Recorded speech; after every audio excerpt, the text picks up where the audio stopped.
कृषी मंत्री एकनाथ खडसे यांनी शिवसेनेचे आमदार गुलाबराव पाटील यांच्याविरुद्ध 5 कोटींचा अब्रू नुकसानीचा दावा जळगाव दिवाणी न्यायालयात दाखल केलाय। खडसे हे स्वतः कोर्टात हजर होऊन दावा दाखल केला। आमदार गुलाबराव पाटील यांनी कोणतेही पुरावे नसताना आरोप केल्याचा दावा खडसेंनी केलाय। पॉली हाऊसचं अनुदान लाटल्याचा तसंच मुक्ताईनगर सूतगिरणीसाठी 20 कोटींचं अनुदान मिळालेलं असताना 161 कोटींचं अनुदान लाटल्याचा आरोप पाटलांनी केल्याचं खडसेंचं म्हणणं आहे। यामुळे आपली प्रतिमा मलिन झाल्याचा दावा खडसेंनी केलाय। कृषी मंत्री असताना मला अनुदान मिळालं, परंतु त्याआधी 9 महिने आधी मी अर्ज केलेला होता।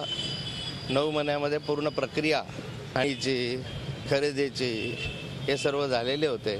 जवळपास 9 महिन्यानंतर मला त्या ठिकाणी अनुदान मिळालं आणि असे बेछूट आरोप वेगवेगळे केले, त्यामुळे माझ्या चारित्र्य हननाचा त्यांनी प्रयत्न केला। त्यामुळे जनमानसामध्ये माझी प्रतिमा मलिन होण्यास मदत झाली। झी 24 तास रहा एक पाऊल पुढे।